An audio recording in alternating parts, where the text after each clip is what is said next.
Hi, and welcome to this lecture on the history and potential of wind energy. My name's Sarah Barber, and I'm the program leader in wind energy at the University of Applied Sciences, Rapperswil in Switzerland. I'm also self-employed and run two companies called Windspire and Mindspire. Windspire does technical consulting in the area of wind energy. Mindspire does leadership workshops for engineers. I'm also a lecturer in wind energy at the University of Kassel, the University of Oldenburg, and the University of St. Gallen. Previously, I worked as group manager at Fraunhofer Institute for Wind Energy in Bremerhaven, Germany, and I was also a lecturer in wind energy at the University of Applied Sciences in Bremerhaven. Before that, I was Chief Technology Officer at a startup company called Agile Wind Power in Switzerland, involved in the development of new vertical axis wind turbines. Before that, I was a wind energy expert at the company BKW in Switzerland, responsible for wind resource assessments. I did my postdoc at ETH Zurich in Switzerland, where I was also a lecturer, and was involved in experiments relating to wakes of wind turbines. I come originally from the UK, did my PhD in aerodynamics at the University of Sheffield, and did my master's and bachelor's degree in engineering at the University of Cambridge and MIT in the US.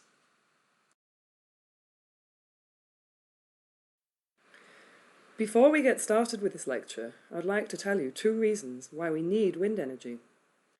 The first one is that it produces the lowest greenhouse gas emissions.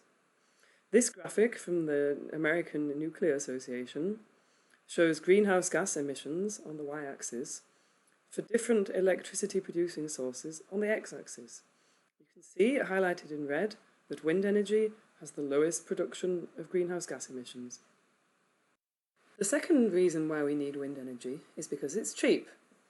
This graphic is showing the levelized cost of electricity on the x-axis for various electricity producing devices on the y-axis, divided into alternative energy, such as fuel cells, wind energy, at the top, and conventional energy, such as nuclear and coal, at the bottom. You can see, highlighted in red, that wind energy is one of the cheapest sources.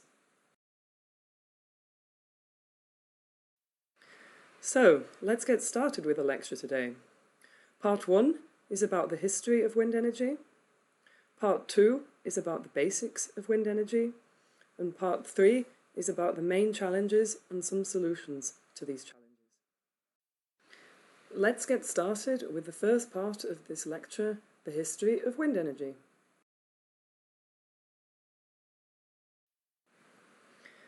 Wind energy was utilised as early as the year 644. Vertical axis windmills were used in Persia, as you can see on this picture, for grinding flour, and some still exist in Afghanistan even today. Dutch windmills date back to the 1500s. They were made of a round tower out of stone, and some were already able to rotate around the tower to follow the wind. The first American windmills were made around the 1800s, and they looked like this, as you can see here. They had wooden blades, they followed the wind, which was achieved using a wind vane, and they were used for pumping water. The first known electricity-producing wind turbine was built in 1891 by Paul Lacour in Denmark. This wind turbine drove a dynamo, which provided lighting for a school building. It even included electricity storage via electrolysis to hydrogen. In the 1930s, windmills were very common for pumping water and grinding flour. They had the same idea as the original Dutch windmills and were extremely important for the economy, especially in Holland. However, further development was actually prevented by local laws. This picture shows the first electricity-producing wind turbine in Russia. Its rotational speed was controlled with control flaps, and its yaw adjustment was running on a circular rail. This picture shows the Jacobs Windlader, the first three-bladed electricity-producing wind turbine in the USA. It was used to produce direct current, and 10,000 of them were made between 1920 and 1960. It was very well known for its very good reliability.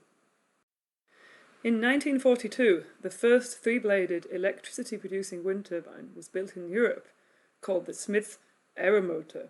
It was also used to produce direct current electricity. It had no blade twist or pitch adjustments, and it had a concrete tower.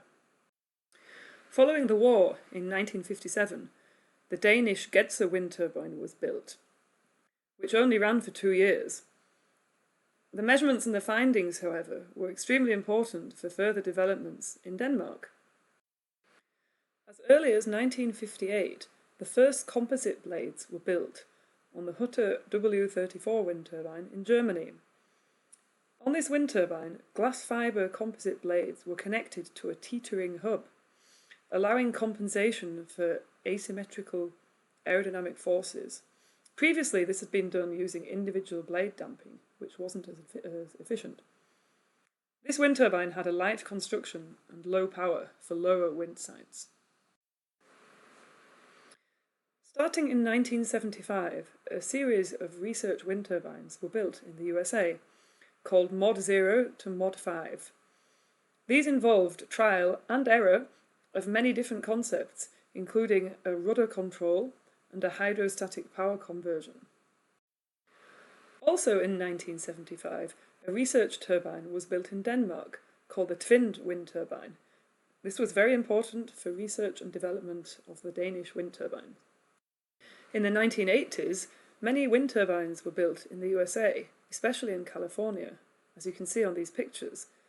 This was mainly because of the National Energy Act and the Public Utilities Regulatory Policy Act, which offered financial incentives for wind farms. As you can see, they were built very close together, and they probably didn't have as much understanding of wake effects as we do today. In 1982, a research turbine was built in Germany called the Grovian platform, which was a 3 megawatt wind turbine with 100-metre rotor diameter. This was a very important research wind turbine for German development of wind turbines. In 1987, a vertical axis research wind turbine called the Éole was built in Canada. A vertical axis wind turbine rotates around a vertical axis, like this, as opposed to a traditional wind turbine, which rotates around a horizontal axis, like this. However, this wind turbine was decommissioned after a very short time, and very few results were published. It showed that vertical axis constructions couldn't compete economically with horizontal axes. The first EU research wind turbines were built in 1989, called WEGA 1 and 2. These were megawatt-sized research wind turbines, which were used as a basis for many modern constructions. 2005 is where our little journey ends. This was the start of the multi-megawatt wind turbines, with capacities bigger than 5 megawatts, like we see today. As you've seen, a large amount of research and development has gone into wind turbines since the old Persian windmill of the year 644. On the next few slides, I'm just going to show some examples of old and new. So here we're looking at blade twist. So as you may know, the wind turbine blades are not straight, but they are twisted around their own axis. As early as the 1700s, the old wooden blades were actually twisted by these slats that you can see. Modern wind turbines are twisted by the carbon fibre moulds in which they're made. Modern wind turbines have variable pitch, which we'll come to later in the lecture. It just means that the blade changes its angle around its own axis, depending on the wind conditions. But even the old windmills had variable pitch blades. As you can see on the left, some of them had slats which could be opened and closed via an iron rod.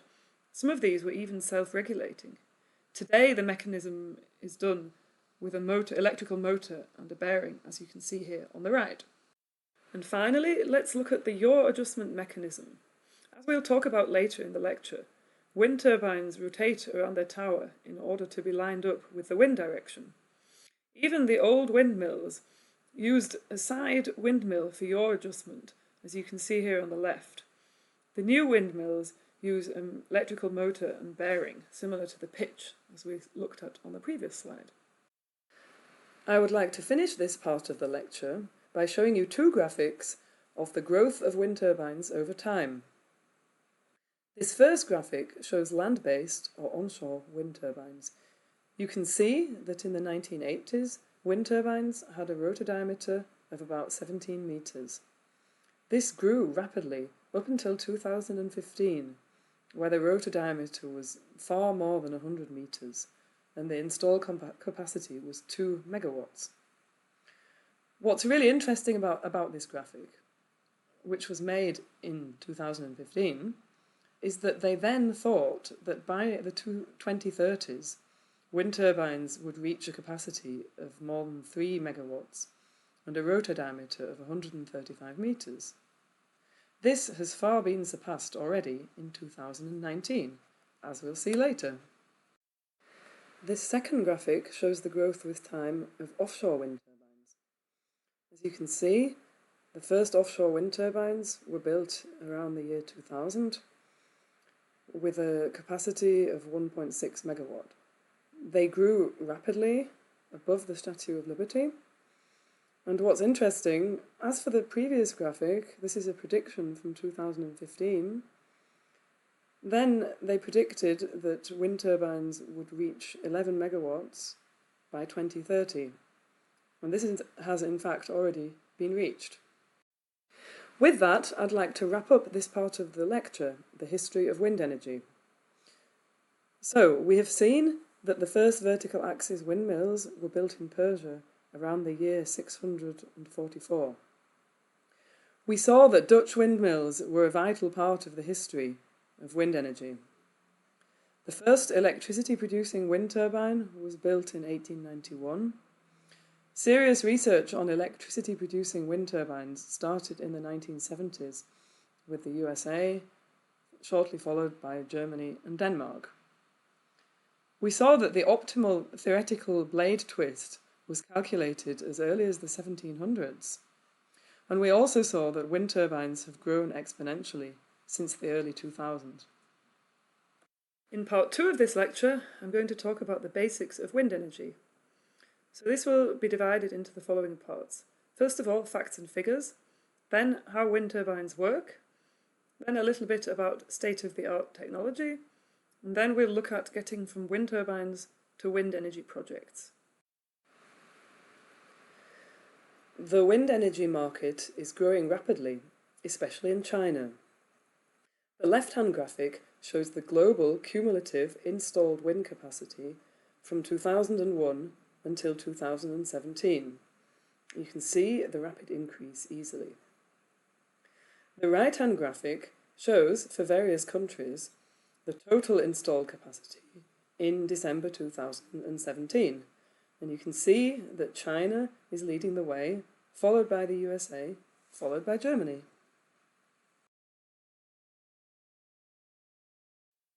A study by the International Renewable Energy Agency showed that wind energy created 1 million jobs worldwide in 2015. Wind energy is expected to become the #1 installed capacity in the EU by 2020 or 2021.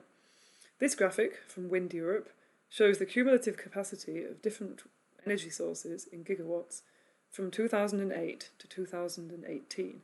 You can see with the solid blue line, which is wind energy, that it's about to overtake natural gas, the dotted orange line. And this despite challenges with new tendering procedures in 2018, which can be clearly seen here in this graphic, showing the gross installations of wind energy in gigawatts between 2008 and 2018. You can see the big drop in 2018. In the EU, Germany and UK are leading the way, as you can see here. This shows the gross annual onshore and offshore wind installations in Europe in 2018. Dark blue shows onshore, light blue shows offshore. You can see Germany on the left ahead, followed by the UK. The pie chart on the right shows that Germany has got 29%, UK 16%, and France 13%. Be careful, the colours don't correspond to the colours in the histogram. So what about the future? This graphic shows a market forecast from 2018 to 2022, done by GWEC, the Global Wind Energy Council. The most important thing to look at here are the blue bars, which show from 2017 to 2022 a steady increase in cumulative installed capacity. Have you ever wondered what the global potential of wind energy is? How do we even go about assessing this? Well, the first step is to establish the wind conditions all over the world. This has been done with the Global Wind Atlas, as you can see in the picture. This has been made by a combination of measurements with simulations, and the red areas are high wind conditions, and the blue and white areas are showing low wind conditions. But this isn't everything. Other factors need to be considered, such as land usage, accessibility, and things like that. Now, several researchers have looked into this, coming to different conclusions, however. Liu et al. In 2009 came to the conclusion that more than 40 times the current worldwide electricity consumption could be covered by wind energy. But Jacobson and Archer in 2012 came to the conclusion that half the world's power demand in 2030, 7.5 terawatts, could be covered. And this only by using 0.5% of the Earth's surface. So as you can see, the question is not really answered yet, and further research is required on this topic. So, how do wind turbines work? Well, they take energy from the wind. On this picture, you can see on the left the energy in the wind, E0. The wind is flowing from left to right through the rotor, which is rotating around a horizontal axis, hence horizontal axis wind turbine. You can see behind the wind turbine on the right, the wind has less energy, E1. The difference between E0 and E1 is given by E2, which is the electrical energy produced by the wind turbine. Here we're looking at 3 different types of horizontal axis wind turbine, otherwise known as Hort. The left-hand picture is showing a 3-bladed Hort, which is the standard wind turbine that you see these days. The middle picture is showing a very special construction with a ring around it, which is actually being used to try to accelerate the wind through the wind turbine, but also generates additional costs due to this ring. The right-hand wind turbine is showing a 2-bladed wind turbine. We'll get into the effect of different number of blades later. These 2 graphics are showing the main components of a wind turbine. The wind blows over the blades, which causes them to rotate due to the lift forces produced. The blades and the hub together are called the rotor. The rotor is connected to a shaft, which then is connected to a gearbox. This is required because the rotational speed of the rotor is much lower than the rotational speed required by a standard 4-pole generator. There's also a shaft connecting the gearbox to the generator, as you can see, and the whole thing is housed in a thing called the nacelle, which is on the top of a tower, which is then supported at the bottom by a foundation. The power produced by a wind turbine is proportional to the wind speed cubed. This means that if the wind speed is doubled, the power production increases by a factor of 8. Let's have a look at this diagram. So we're showing the wind coming from left to right with a speed v.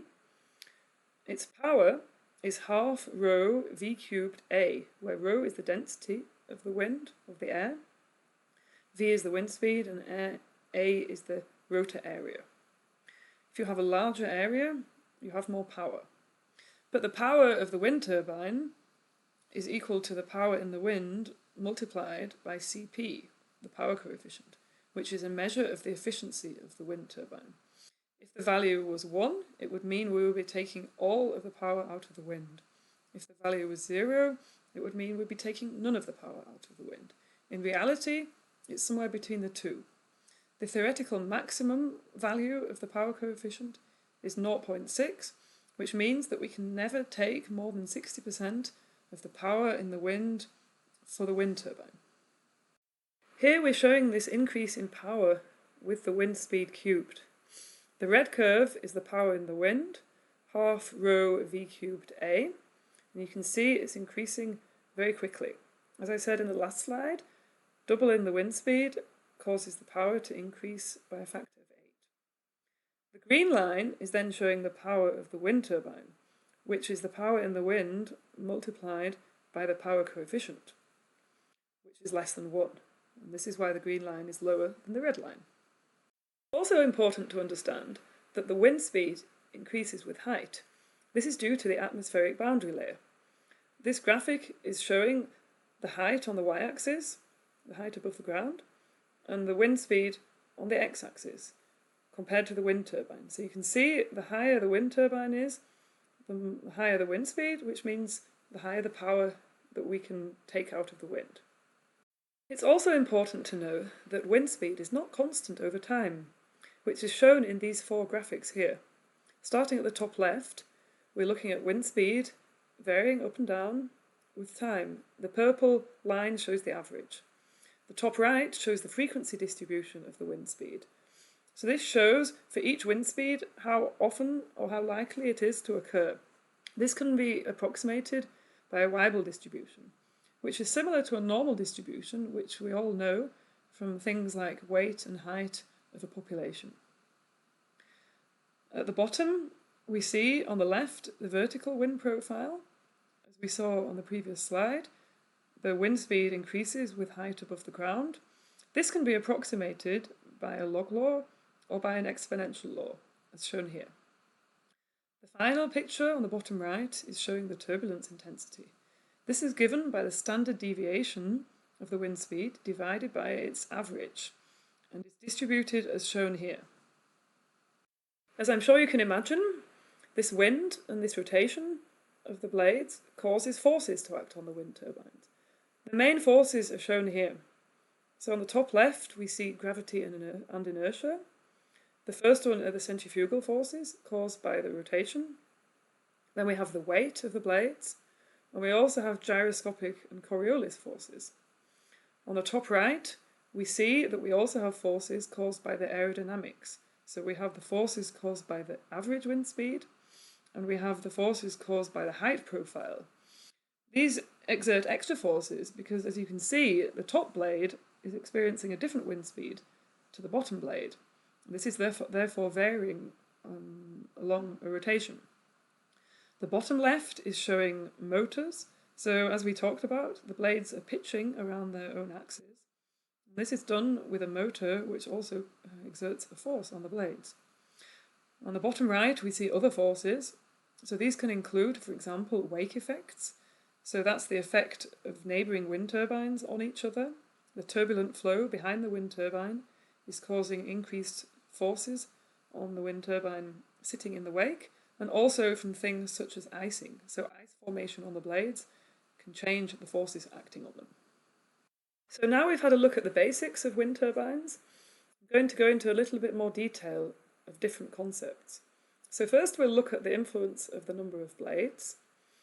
Then we'll look at the difference between constant and variable speed. We'll look at something called upwind and downwind wind turbines. We'll look at stall and pitch control. Then we'll look at wind turbines with and without a gearbox, at different tower types, and then we'll compare offshore to onshore wind turbines. So let's look at the influence of the number of blades. First of all, it's important to know that the power of a wind turbine is equal to its rotational speed multiplied by its torque. And this graphic shows a number of different wind turbines where the number of blades is reducing from left to right. As we reduce the number of blades, the rotational speed increases. Looking at this equation, this means to create the same amount of power, the torque decreases. Now, when we want to produce electricity, we actually want high rotational speed and low torque. If we want to pump water or grind flour, we want a high torque. This explains why water pumps and grain grinders have a high number of blades, but electricity-producing wind turbines have a low number of blades. But why 3? Well, 3 blades is actually the best compromise between power production, rotational speed, and dynamic forces.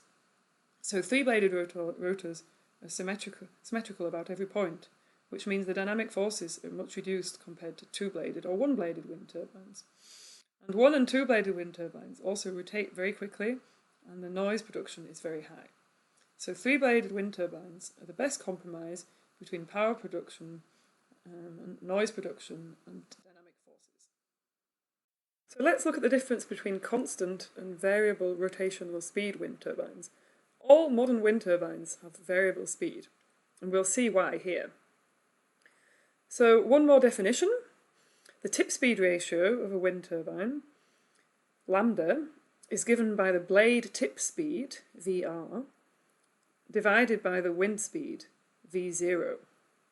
As you can see on this picture here, the wind speed is going from left to right, and you can see the blade tip speed is given by the radius of the rotor multiplied by omega, which is the rotational speed. A typical tip speed ratio for wind turbines is about 5 to 8, which means that its tip speed is 5 to 8 times faster than the wind speed. First of all, let's look at this diagram on the bottom left. We talked about the power coefficient already. The power coefficient of a wind turbine is actually dependent upon its tip speed ratio, and we have a shape like this, giving a maximum somewhere in the middle. If we then think about a constant rotational speed wind turbine, what happens when the wind speed changes? We learnt earlier that the wind speed is constantly changing. So if the wind speed changes, this means the tip speed ratio changes if the rotational speed stays the same. This means that the optimal power coefficient can only be reached at one wind speed. As we change the wind speed, we're sliding left and right down this curve. Variable speed wind turbines, on the other hand, can reach the optimal power coefficient at any wind speed by varying the rotational speed. So we can stay right in the middle of the graph on the left-hand side. This is obviously advantageous for the rotor efficiency. However, it does require a large investment for the electrical converter in order to produce power to the grid with the required constant frequency of 50 Hz. However, it is today, as I said before, definitely the established technology. What about upwind and downwind wind turbines? On the left we can see an upwind wind turbine, which just looks like a normal wind turbine, and on the right we see a downwind wind turbine, which is kind of reverse version. Most wind turbines are upwind, which means that the first thing that the wind sees is the rotor. There's a slight danger here that the blades may hit the tower in the gusty weather as they bend backwards. And the other disadvantage is that the yaw control has to be active. So a wind vane is used to measure the wind direction, and then this information is fed into the yaw motor to change the direction. And therefore, downwind wind turbines have been invented. And as you can see on the picture, this has the slight disadvantage that the blade has to go through the wake, so the flow behind the tower, every rotation. And this increases the noise and fatigue compared to the upwind wind turbine. But the advantage is that you can have a passive yaw control, so it acts like a wind vane and lines up in the wind itself. So there are a few wind turbines of this type, but most of them are still upwind. Here's just a picture of a downwind wind turbine, so you can get the idea a little bit better. You can see the wind direction coming from the bottom left, and you can see the rotor is sort of behind the tower. So you can see the tower has been designed to be very small. You can see this area of material which helps line up the wind turbine. But as I said, only small wind turbines are really built like this, and most big wind turbines are upwind. So now I'm going to talk a little bit about stall and pitch control. On this graphic you can see the electrical power of a wind turbine on the y-axis against the wind speed on the x-axis. You'll recognise the pink and the blue lines as the lines we looked at already earlier in this lecture. And as we said, the power in the wind increases with the wind speed cubed. However, remember we were talking about the frequency of the wind speed. Wind speeds above 12 to 15 meters per second don't occur very often. A generator that is able to deliver power at these wind speeds does not actually warrant the extra costs, because it's hardly ever operating at that high power and it's very expensive. The generator has to thus be protected at high wind speeds, which is done by power limitation. This is done by stall or pitch control. So let's look at stall control first. Actually, wind turbines create electricity by creating lift over the blades. like aeroplanes. And like aeroplanes, if the angle of attack, that means the angle at which the wind impinges on the profile, if this becomes too high, the wind doesn't follow along the blade smoothly and create lift, but it separates from the upper side and creates turbulence, and the lift cannot be produced anymore. If this was an aeroplane, it would mean that it would crash. But for a wind turbine, the stall control actually involves utilising this in a positive way. So the wind turbine is designed that this stall takes place exactly at the rated power, which means at this power, the high amounts of power are no longer produced, and we get a curve looking like this. This is not great because it's not particularly easy to control, and short-term gusts can lead to peaks in torque in the drivetrain. We've already talked about pitching, so let's look at pitch control on the right. Pitch control involves actively turning the blade around its own axis using active adjustment measurements. We can turn the blade in order to reduce the aerodynamic angle of attack and to reduce the power production. This can be done very, very accurately, which is why the pitch control curve is very flat and constant, as opposed to the stall control curve, which is not. So pitch control is very established these days, and it's the only form of power control that's being used today. So standard wind turbines need a gearbox because their rotational speed is much, much lower than the rotational speed of a standard generator, which is connected to the grid. So on the left here we see a typical gearbox used in a wind turbine, which has to have a ratio of around 60, so they're quite big devices which have to be very reliable, and they have a large number of forces acting on them. Is there another option apart from using a gearbox? Well, especially the German company Enercon is very famous for using wind turbines without a gearbox. So how does that work? Well, if you don't have a gearbox, you have to have a very large generator instead, with a large number of poles, or pole pairs. So instead of buying a standard generator and a big gearbox, you just build your own large generator with a large number of poles, like Enercon do. The most common concept is with a gearbox, but there are companies like Enercon who focus on the concept without the gearbox. And the customers choose Enercon because although the wind turbine costs a little bit more, it's said to be more reliable because the gearbox is not there, so it can't break or be damaged. Let's look at some different tower types now. So the three most common tower types are tubular steel towers, reinforced concrete towers, and lattice towers. So starting on the left, the tubular steel towers are the most popular choice due to the relative ease of calculating the vibrational behaviour, and they can be designed with very low stiffness, leading to low costs. However, they are becoming less popular above 80 metres because they're becoming too heavy.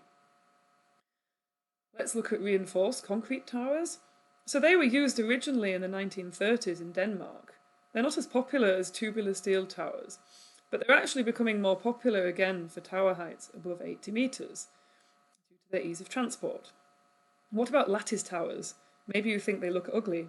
Many people do, but it's actually the easiest way of building high and stiff constructions. And for the first test wind turbines, they were the preferred construction type. And actually they're becoming more popular again for very high towers in order to save costs. And actually there are some solutions being offered where lattice towers are being built with a cover on them, so they look like tubular steel towers, but actually inside they're lattice towers. Finally, let's have a little look at how offshore wind turbines differ from onshore wind turbines. So we've talked about offshore up to now, but on the left here there's a little picture of an offshore wind turbine. And what's the difference? Is an offshore wind turbine just an onshore wind turbine placed in the sea? Well, it's not. There's a number of things that have to be done differently. And you can see the turbine and the tower basically look the same, but then you need a support structure you need a substructure, and you need foundational elements. These pictures are also showing quite impressive constructions of these wind turbines. Why do we even have offshore wind turbines? Well, the advantages are that the wind speeds offshore are much higher than onshore. Also, the wind speeds are much more constant over time. And the profile with height is much steeper, which means that the wind over the rotor area is more constant. What about some disadvantages? Well, a new solution for the foundation has to be found. Also, the waves and the wind have to be modelled, and also the interaction between them. The marine environment is also quite a tricky one, due to the salt and dirt and corrosion. Finally, the topic of logistics is very challenging. Just imagine travelling out to an offshore wind turbine just to see if something's gone wrong or not, compared to onshore. As you can probably see, the advantages much outweigh the disadvantages, which is why offshore is such a big topic these days. So let's just look at some state-of-the-art technology. We're going to look at the largest commercial wind turbine, the largest prototype, and the longest blade.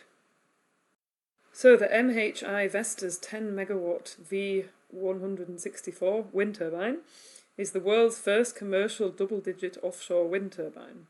It's got 10 megawatt rated power and 164 metre rotor diameter, and it's an upgrade from the 7 megawatt wind turbine platform.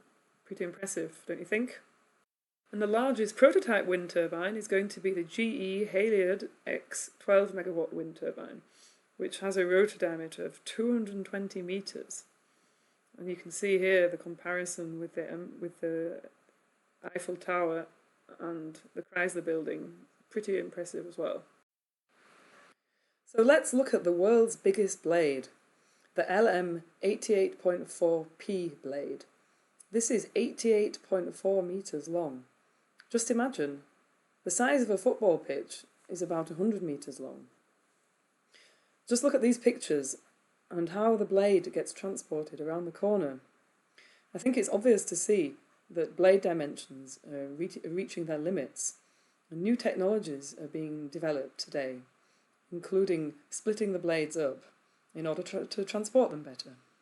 So we've talked a lot about individual wind turbines. But what about wind energy projects? What are the important things to consider there? So this graphic is showing a typical wind farm development project. From the prospecting at the start, to pre-construction, to post-construction, to end of lifetime. So what's important in all these phases? So for the prospecting, obviously the site selection is important. So how is this done? Usually a tool is taken, similar to the Global Wind Atlas, which I showed you, where the wind statistics can be approximated.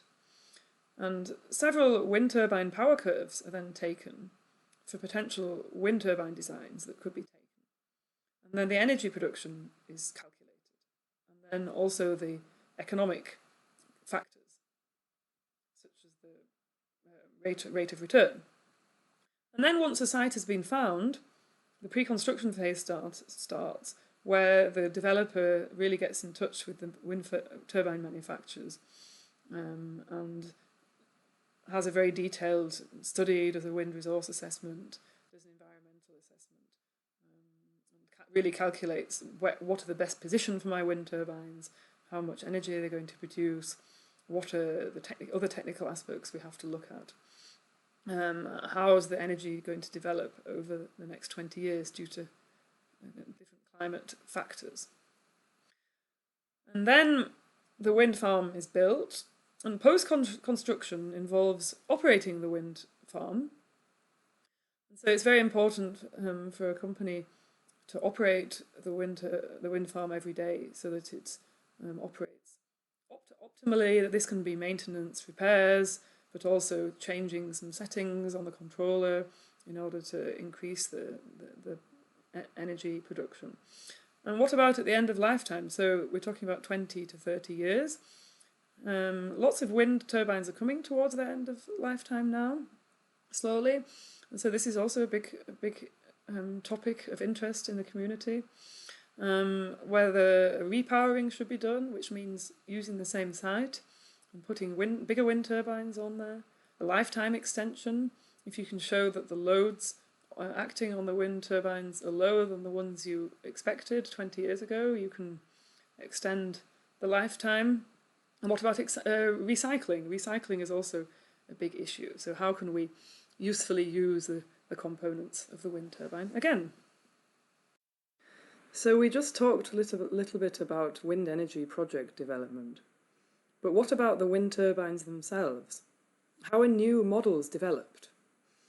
Well, this graphic shows a summary of the process. So first of all, a design basis evaluation is done for the new type of wind turbine model. Then a more detailed design evaluation is done, and this is actually split up into the wind turbine and the foundation design evaluation. Then the wind turbine and the foundation design are evaluated separately for their manufacturing. The result of this gives then the type testing. One of the most important parts of this are the measurements on the wind turbine. So the wind turbine has to be built as a prototype, and the mechanical loads and the power have to be measured over a period of time. Then the results are compared to the calculations, and a final evaluation is done. This then results in the type certificate. And across all these stages of wind farm lifetime, there are certain metrics which are really important to understand, which I'd like to go through on the next couple of slides. So first of all, we have the power in the wind, which we've talked about already, which is given by half rho v cubed a, where VW is the wind speed, A is the rotor area, and rho is the air density. As I've said before, doubling the wind speed means that the power in the wind increases by a factor of 8. We have the tip speed ratio, which is given by the tip speed, R omega, divided by the wind speed, VW. We have the power coefficient, which is a measure of the efficiency of the rotor, which is given by the power of the wind turbine divided by the power available in the wind, and has a maximum value of 60%. And here's some new things now. So the technical availability in percent is very important for operation, and it tells us the percentage of time the wind turbine is running, and this is usually around 97% of the time. And then we have the energetic availability, which is the actual energy production divided by the energy production we would get if the wind turbine was 100% technically available. And this can only be calculated by assuming or predicting what the energy production would have been in the times where it wasn't running. And actually the operator can choose his downtime or try to plan his downtime where there's no wind or low wind, and try to get this energetic availability up to 100%. Moving on to a couple more tricky metrics. So the first one here is the annual energy production, or AEP. And this is calculated by multiplying the power curve in kilowatts by the frequency of the wind speed for each wind speed, multiplied by the number of hours in the year. So kilowatts times hours gives kilowatt hours. And then we have the full load hours, which is given by the AEP in kilowatt hours divided by the rated power in kilowatt, giving us hours. This is the number of hours per year that the wind turbine would have to operate at rated power, the maximum power, in order to produce the same amount of energy. And the capacity factor is similar to this. It's the energy production compared to the theoretical maximum energy production. And this is the AEP divided by the rated power times the number of hours in a year, which, as you can see, is then the full load hours divided by the number of hours in the year. And that's really important about this. So this value is around 30% for wind turbines. For traditional power systems, this value reaches more like 90 or 95%. And it's because, well, we shouldn't compare them. And the reason that traditional power sources go up to 90 or 95% is because they either operate on or off. So on is full load, off is off. And so the capacity factor is basically the same as the technical availability. Wind turbines, that's not the case. The wind speed is changing all the time. Actually, comparing the amount of energy to the amount of energy that would be achievable if rated power was operating all the time doesn't make much sense for wind energy, because you're never going to get a wind speed which is constantly at the rated speed. You're always going to have a distribution, as we've shown. So please be very careful when using capacity factors in wind energy and comparing these to traditional power sources. So now we've come to the end of part 2, the basics of wind energy.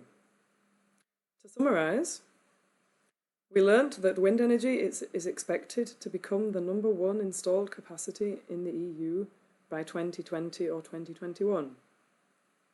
We learnt that the rotating wind turbine blades take a maximum of 60% of the energy from the wind. We looked at the fact that the power production of a wind turbine is proportional to the wind speed cubed. This means that doubling the wind speed results in an increase in the power production by a factor of 8.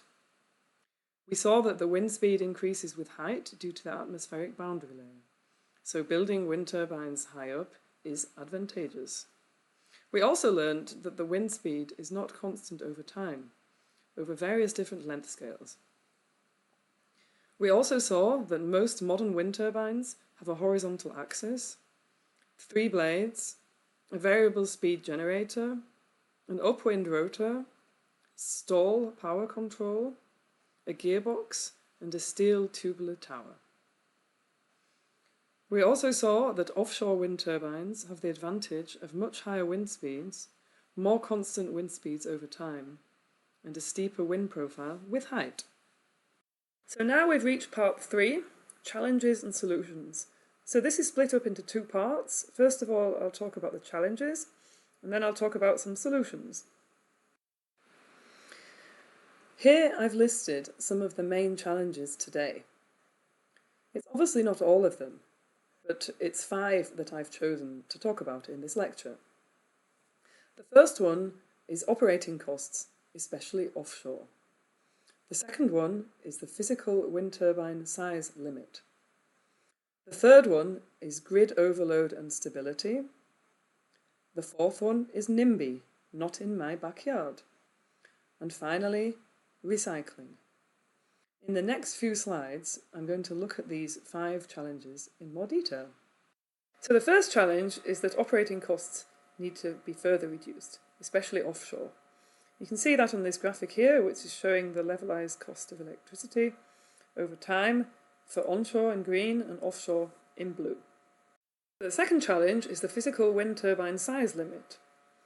Up until now, everybody's agreed with the statement, bigger is better. Benefits of larger wind turbines include more efficient use of materials, reduced foundation costs, reduced electrical connection costs, savings in operation and maintenance costs, etc., etc. However, we're faced with 2 square cube laws which are getting in the way of this increased development. So the square cube law 1 is, so wind turbine costs increase with weight, which increases with the cube of the diameter. The energy output increases roughly with the square of the diameter. Therefore, the cost of energy increases linearly with increasing diameter. And at some wind turbine size, the returns from this larger size diminish or reverse. The second square cube law is that the volume and mass increase with the cube of the diameter. The surface area, and therefore the torque created, increases with the square of the diameter. Therefore, the bending stresses in the material due to the blade weight increase linearly with the diameter. This means that at some turbine size, failure will occur due to its own weight. I mean, we know about this from other constructions, right? So the reason why buildings are not built higher than they are, or why people aren't bigger than they are, is because of this second square cube law. We break, or the construction break under their own weight at some point, unless some very clever design is done. So that's the second challenge. So the third challenge is related to grid overload and stability. As we have heard already, the wind resource is inherently variable. An increased proportion of wind in our electricity supply leads to an increased fluctuation of the supply. This can reduce the reliability and increase the risk of shortcomings at high demand. For this, new solutions are required. The fourth challenge I've chosen is called NIMBY. You may have heard of this already. It stands for Not in My Backyard. It basically means there are lots of people who support renewable energy, but they don't want to see it anywhere near them. The fifth and final challenge is related to recycling of wind turbine components. An increasing number of wind turbines are reaching the end of their lifetime. And what are we going to do with the used parts? For example, the blades, which are made of glass fibre and carbon fibre composites. There are actually 35,000 tonnes of composite waste expected in 2020. And with a landfill ban in many countries and very expensive current recycling solutions, or solutions which are very bad for the environment, utilising chemicals, what are we going to do? So before we move on to looking at some solutions of mine, I'd like you to spend 15 minutes thinking about some solutions yourself. So please choose one of these challenges that I talked about above and develop some ideas yourself for possible solutions. Then evaluate these ideas and choose the best one. Then, when we get to the solutions, you can see if your solution is there or not. Let's get to the solutions now. I'm going to go over some solutions in the same order as I talked about the challenges. There are many things being done to solve the challenge number 1, operating costs. These include floating offshore wind turbines, Internet of Things monitoring solutions, wind farm control, smart logistics, advanced simulation tools, and innovative measurement systems. I'm going to talk about each of these now. Floating offshore. I mentioned before when I was talking about offshore wind turbines that a new solution has to be found for the foundation. However, a foundation can only be used at low water depths, and so floating allows implementation of wind turbines at deeper water depths. You can see here on the picture a number of different technologies that are being used. This is required because the wind is stronger and more consistent further out from the shore, and also it results in less visible pollution. Here are some examples of floating offshore solutions. The one on the left shows the University of Maine's Voltrum US 1-8 project, which was the first grid-connected offshore wind turbine in the Americas. The picture in the middle shows a project called WindFloat, which was the world's second full-scale floating wind turbine, with a capacity of 2 megawatts in Portugal. The one on the right is probably the most well-known project, called Hywind, which was the biggest floating wind farm in the world in Scotland, built with Siemens wind turbines. IoT monitoring solutions allow the performance, vibrations and loads to be measured continuously and remotely, which is especially important for offshore wind turbines. Real-time access to information and data can be made available, and it allows us to monitor and control the behaviour of individual wind turbines, reducing the operating costs. This also results in fewer site trips, which again reduces the operating costs, especially offshore. Here are 3 examples. On the left-hand side, I'm showing a thing called the Moxa Remote Connect, which is a solution to establish and manage secure communication tunnels with remote equipment, without requiring VPN router configuration or reliance on the manufacturer's cloud service. The second example is a software, one of many, called Breeze, which is a wind farm management system for increased returns through SCADA data intelligence. This allows operators and owners to monitor their wind farms independently of anybody else. The right-hand picture is showing Phosphor-X. This is a company that develops fibre optic sensors for wind turbine blades, including accelerometers, strain gauges, temperature sensors, and pressure sensors. Wind farm control is another promising method to reduce operating costs. Wind turbines today are still built to produce maximum power in a standalone situation. In reality, however, they are usually affected by the wakes of other wind turbines, as you can see in this picture. There are no central control solutions commercially available, but active control can maximise the energy production and minimise the fatigue loads of each individual wind turbine in the farm due to the wakes. Research is ongoing on this topic. I'm showing two examples of projects regarding wind farm control. The one on the left is the ECN Farm Flow Wake Modelling Tool. ECN is a research institute in Holland. In this project, they studied yaw-based and pitch-based active control in order to maximise performance and minimise loads of wind turbines within wakes. The example on the right is an EU-funded project called CL WindCon. And this project addressed multi-fidelity dynamic modelling and open and closed-loop advanced control algorithms at a farm level by treating the wind farm as a comprehensive real-time optimization problem. Research is ongoing still on this topic. This graphic shows that logistics and installation are responsible for about 19% of the total capital costs of an onshore wind energy project. Varying weather conditions complicate the planning of a holistic logistics concept. Remote monitoring solutions and smart analytics can reduce costs immensely.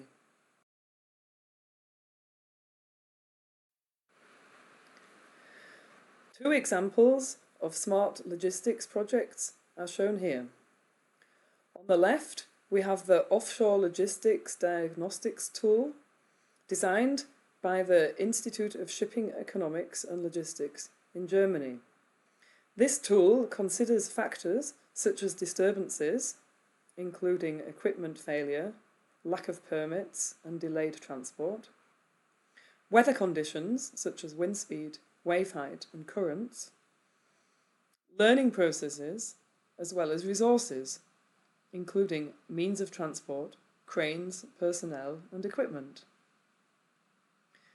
The example on the right shows the ECN install tool from the Research Institute ECN in Holland. This provides insights into the impact of the weather on work offshore, using historic weather data from the last 10 to 20 years in its calculations. Simulation tools can also be used to reduce operating costs of wind farms. Especially offshore, the increasing size of the wind farm results in growing importance of accurately predicting wake effects in the planning phase. But onshore, the increasing demand for new sites results in a growing number of wind farms in complex terrain, so in the hills or in the mountains. Current industry tools contain only very simple wake modelling and complex terrain modelling. Some advanced tools are available, but quite a lot of research is going on this topic.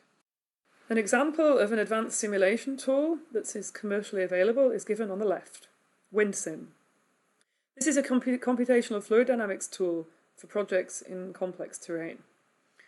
On the right, we show a model that has been developed by the Danish Technical University called the Dynamic Wake Meandering Model. This was developed with the ambition of achieving a high-fidelity engineering wake model where the key features affecting power production and loads of a turbine in wake operation are modelled in a physically consistent manner. There are a number of other projects going on this topic, and I'm excited to see what the results are going to be. So for offshore projects, standard wind measurements with a met mast are extremely expensive. Onshore, the validation of advanced simulation tools requires measurements of entire wind fields and not just at one point, like a traditional met mast. Examples of innovative measurement systems are shown here. The first one on the left is the floating LiDAR. A LiDAR is a laser measurement device which can measure the entire wind profile. And this device is installed on a floating buoy, which is cheaper and just as accurate as a Met mast. The motion of the waves has got to be corrected, of course. The middle picture shows a scanning LiDAR, for example, the Galleon LiDAR from Sker Energy. This is a special type of LiDAR, a laser device, which enables capturing the entire wind field and not just one profile or one point. However, this is very expensive still. The third example on the right are UAVs for wind measurements. So that's an unmanned aerial vehicle. So as you can see on the picture, that involves installing a measurement probe on a small aeroplane and flying around the area around the wind farm in order to measure the wind speed. This is still very much a research topic. So moving on to the second challenge, the physical wind turbine size limit, the solutions I'm going to talk about here are the morphing rotor, passive blade load reduction, and active blade load reduction. This is a really crazy project called the Segmented Ultralight Morphing Rotor from the University of Virginia in the USA. In this project, they're investigating offshore wind turbines up to 50 megawatts, imagine that, 50 megawatts, aiming to reduce the levelized cost of electricity by 50% by 2025. So just take a look at this picture on the bottom left. Somewhere in the middle, or on the left, we see a conventional 2.5 megawatt wind turbine. In the middle, we see their small wind turbine, which is 13.2 megawatts, which is still bigger than any wind turbine today. But actually what they're aiming at is this one on the right, this 50 megawatt thing. So how do they do this? Well, look at the picture on the right. They're developing this morphing rotor. So when the wind speed gets high, it closes together like a shell, and that springs back up when the wind speed reduces. Very interesting project. So passive and active blade load reduction is another example of a solution to the increase in size problem that we're talking about. An example of a project involving this is Smart Blades, which is a German project done by Fraunhofer IWIS, DLR and Forwind, and this involves developing passive and active blade load reduction strategies.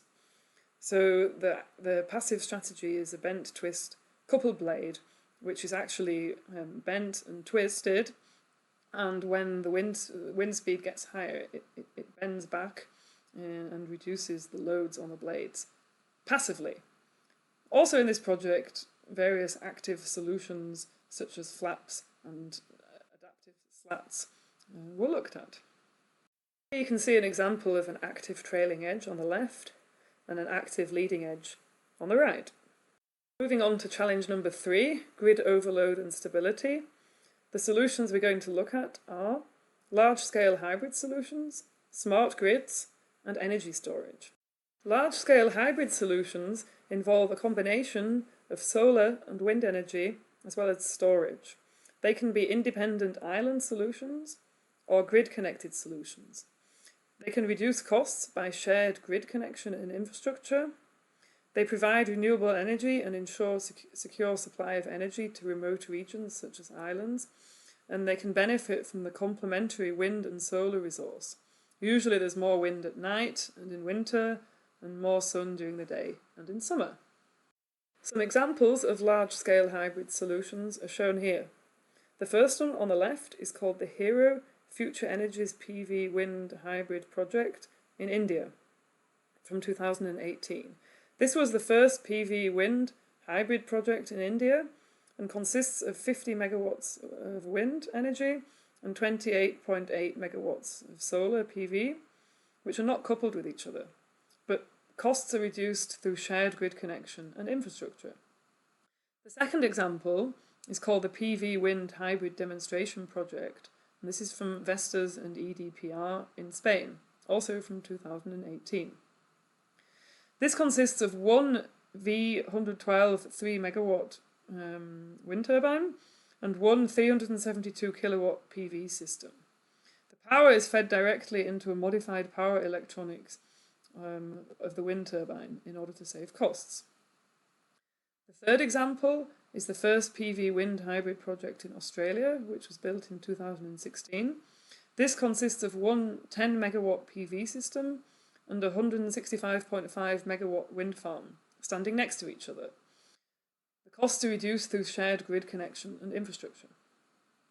A smart grid is defined as an electrical grid that includes a variety of operation and energy measures, including smart meters, smart appliances, renewable energy resources, and energy-efficient resources. Electronic power conditioning and control of the production and distribution of the electricity leads to a potential for massive cost savings. However, it does require a fundamental re-engineering of the electricity services industry. Two examples of smart grids. On the left, we have a smart charging solution, which involves smartly charging electrical vehicles to reduce the required wind energy capacity. And on the right, we have the BKW Swiss Energy Park, which is an area in Switzerland which is used for the development of smart grid solutions for the future, such as Flexi and Energy Cockpit. As we know, wind energy is a fluctuating resource and therefore is not always produced at the same time as it is required. Storing the energy that is produced when there is high wind but low demand avoids this energy being wasted. This increases the efficiency and reduces the costs. However, current solutions are all too expensive to be worthwhile, but research is underway.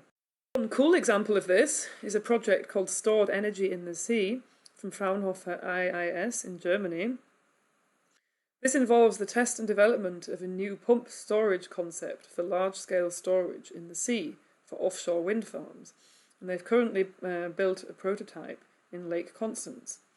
This involves lots of concrete spheres being installed on the floor of the sea, and in the storage phase, so when there's too much electricity, water is pumped out of the sphere using the electricity. In the production phase, so when we require electricity, a valve is opened, the water pressure at the bottom of the sea or lake pushes the water in, drives a turbine, and creates electricity. Moving on to challenge number 4, NIMBY, not in my backyard. A few suggested solutions here are community-owned wind farms, education and media, local hybrid solutions, kite energy, and virtual reality apps. So local acceptance is usually higher when the local community is involved in the process and also benefits financially from it. This is very common in Germany, and it's starting in Switzerland too. Business models for this include community shared ownership, cooperatives, and municipal. Education and awareness reduce the spread of rumours and fake news. There's an example in Switzerland given here. Other things can also be wind farm tours, also toys and games. Here you can see a picture of me going to a wind turbine with some young girls on a mentoring program. Another possible solution are local hybrid solutions. So small wind turbines, or smaller wind turbines, are generally more accepted in local communities, even though they are less economically viable. Combined with PV, solar and storage, they could be viable, however, for communities wishing to produce their electricity independently and not be reliant on the grid. This is actually a study that we're looking into right now in Switzerland. Kite energy is another possible way of increasing acceptance of wind energy. It also reduces costs by removing the structural components, like the tower and the blades, but keeping the power-producing parts, so basically the blade tips. It increases the production by flying high, hundreds of meters, and exploiting the much higher wind speeds there. And it can improve the local acceptance by reducing the visual impact. Many examples of kite energy projects around the world, but I'm only going to show 3 here. The first one on the left is called TwingTech from Switzerland, and the aeroplane launches and lands like a multicopter and flies like a kite to harness the energy of the wind. The one in the middle is a company called Ampix from Holland, where a moving aircraft pulls the tether, which drives the generator After reaching 750 meters, it automatically returns. The third example is called Makani from the US, and this is the only solution which actually creates the electricity in the air. The other two create the electricity by the moving drum on the ground. So Makani consists of a wing tethered to a ground station. The kite flies autonomously in loops. Rotors on the wing spin as the wind moves through them, generating electricity that is sent down the tether to the grid. So I'm very excited to see what's going to happen with these technologies in the near future. Final solution I'm going to talk about here is virtual reality apps. So these use GPS mobile data to visualize planned wind turbines at a site. This helps people form their own opinion about a planned wind farm, instead of relying on fake news and rumours. It is also extremely easy to access this in app stores. So moving on to the final challenge, recycling, we're going to look at solutions, material design, wind turbine design, and recycling technologies. So there are several projects going on regarding building wind turbines using different materials. These include extending the blade lifetime using self-healing polymers, improving the age performance using additives such as resin and nano reinforcement, improving separation of materials at end of use using thermoplastic adhesives and reversible cross-linking of thermoset resins, as well as increasing the recyclability at end of use by developing blades made of thermoplastic matrices. And finally, on the right, I'm showing an example of somebody who's made a blade out of the plant hemp, which is a very exciting project. Other things people are looking at include eco-design tools, integrating environmental criteria into blade design, or multi-parameter design optimization algorithms, trying to use the right material at the right place and optimize its form to limit the weight. And finally, there are many people looking at different recycling technologies. So this graphic is showing different technologies for blade recycling compared to their technology readiness level. And on the right you see how much energy these techniques use and how much carbon dioxide these use. This is still very much a topic which is being researched. So we've reached the end of part 3 of this lecture, Challenges and Solutions. Just to summarise, we looked at 5 main challenges today. They were operating costs, especially offshore, which need to be reduced, the physical wind turbine size limit, grid overload and stability, NIMBY, not in my backyard, and recycling. We looked at a number of different solutions for these, such as Internet of Things, morphing rotors, microgrids, media and education, and biomaterials. This is the end of the lecture, History and Potentials of Wind Energy. I hope you've enjoyed it, and to find out more, please get in touch with me on these 2 websites here, or per email on sarah.barber@hsr.ch. Thank you and goodbye.